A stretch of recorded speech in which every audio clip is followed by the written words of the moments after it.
right, we're here with 2025 Cross Country Media Days. I'm here with Junior William Sulentich. How are you doing? I'm amazing. How are you? Thank you Doing for having me.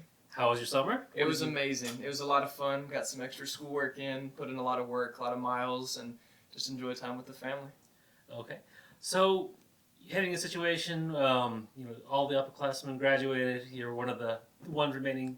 How do you speak up on like a leadership role and being a more vocal person on the team? Honestly, just creating a connection with underclassmen, just letting them know that I'm there for them as support, not having the title as upperclassmen and not letting them have the chance to talk to me, communicate about what's going on, and just really creating a team culture where anyone and everyone feels comfortable to come talk to me and just lead by example. Do the right things, do the little things every day, and don't skip out on proper hydration, stretching. Like, I just want to be a role model for everyone, upperclassmen, underclassmen, anyone watching. I want to make sure that I represent myself in the school in the best way possible. Okay. And then for those that you don't know, you are a leader. William voted and picked by his fellow student athletes to represent them as a president of the Student Athlete Advisory Committee. Congratulations, by the way. Thank you very much. I appreciate it. Just talk about your involvement with that and everything that you do as far as just raising the profile for student athletes on campus. Definitely. I was blessed to have the opportunity to go to Dallas this summer for the SAAC convention.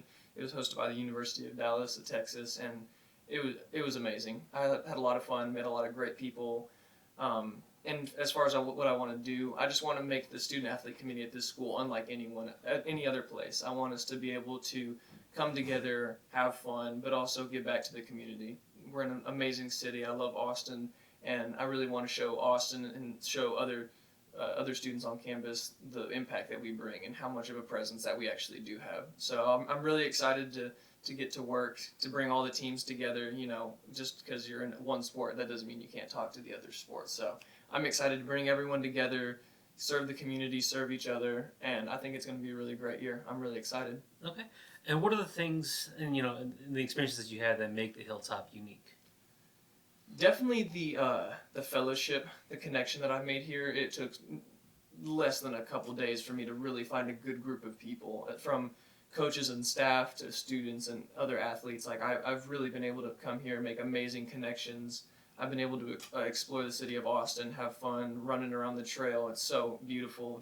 It's a blessing every morning to be able to get up and run here. And just the support that you get from the community as a whole. Everyone's super friendly, super supportive, and it helps me to be the best version of myself that I can be.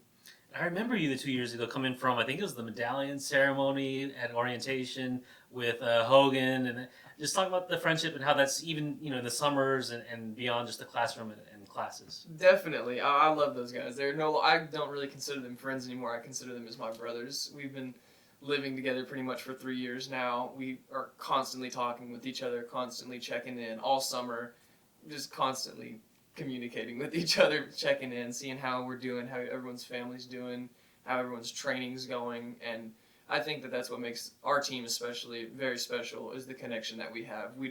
We're not solely here obviously we're here to run, but we're here to grow each other as individuals and as men. So I think that's a really, really beautiful thing about us and how close we are. And I think that we set the example for other classes as well, we all came in pretty much not knowing each other, and now we have a very noticeable presence of how close we are on campus, and I'm really blessed for that. Okay. This year, just on the cross-country course, an opportunity to step in and take, for somebody to step up. And how have you kind of prepared yourself this summer for that? Definitely. I think just ramping up the mileage, making sure that I'm doing the little things like stretching. I suffered an injury in track, so I wasn't able to run. So just coming back with that determination of knowing what I have to do to keep myself healthy, and to be able to just go and compete at the highest level possible. I know what the training looks like that I need to do. I know what the recovery looks like that I need to do, and I'm more confident than ever that this group of guys can take this team really far this year. Okay. Now, cross country, you consider running as a kind of an individual thing. People wake up in the morning, 6 a.m., they do it, but it really is a team sport. Can you discuss just during a meet and during practice how that teamwork and then it's kind of interplays? For sure. So Coach Rathke made a great point that cross country is definitely a team sport, because it's not fun waking up every day at 5:15 to get ready to run 6 to 14 miles. It's not fun, it's not easy, but having that group of guys that you can consistently rely on, to know that they're going to be there to support you, to be there for you, and to push you, it makes it so much easier. So as far as a team aspect, just being able to come to a place that everyone's committed, everyone's wanting to get better, it's amazing. It makes it not even feel like running. It's just, I get to hang out with my brothers pretty much every morning, and I couldn't be more blessed for that. Okay. I'm just kind of curious. As you're there for a long time running every meet, what's kind of your what's going through your mind as you're going through a course? That's a good question. Most of the time, I end up just praying because it hurts, especially on those 8Ks, 10Ks. You're just running, and you just hear yourself breathe, and the people around you breathe, and you try to stay focused on the goal. And I just think of it. My catchphrase for this year has been 1 mile at a time, and just focusing on each mile, just running as strong and as hard as you can. And that's a life thing as well. Just focusing on every moment that you have and just making the most of it, because you can't change the past, and you don't know what the future is going to look like. So you have to control the controllables, give your best every single mile, and just a lot of positive self-talk, knowing that I can finish this, I will finish this, and I'm going to have a good performance. Now let's go with some quick hitters. What's your favorite spot on campus to unwind? Definitely the coffee shop.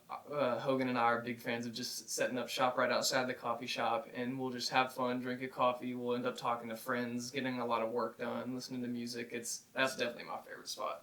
Your favorite meal spot, restaurant off campus? Ooh, off campus? Probably Juan and Emilion. I don't know exactly where it is, but they have some really good Mexican food. Okay. And actually, what's your favorite kind of post-meet meal? That's a good one. I would definitely say Chick-fil-A, because it's light, and I don't like eating super heavy after like those long races. You're just hot and sweaty and kind of gross. So something light. So a good chicken sandwich, that always hits. Okay. Who's somebody that's not athletic staff, not a trainer, not a coach, just like a faculty or staff member that's kind of made a difference in your time here?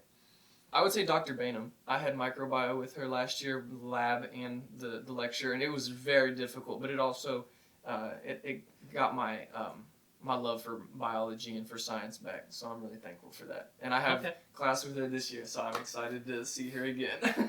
All right. And now, you're a junior. Yes, sir. You're not there at the end yet, but, how much of your attention is kind of focused on what comes after and preparing for that? It's definitely starting to get more real, and the year cushion or whatever is starting to go away, so I have to really focus. But I'm confident that I'm doing what I can right now to prepare myself for the next steps, and that I'll be ready for that. As far as applying to PA school, getting shadowing hours, volunteer hours, and just building up myself, my brand, so that I'm marketable when it comes to getting into a PA school or whatever that may be. Good head on your shoulders. Everybody, William Sulentich, so happy to have you here. Thank you very much.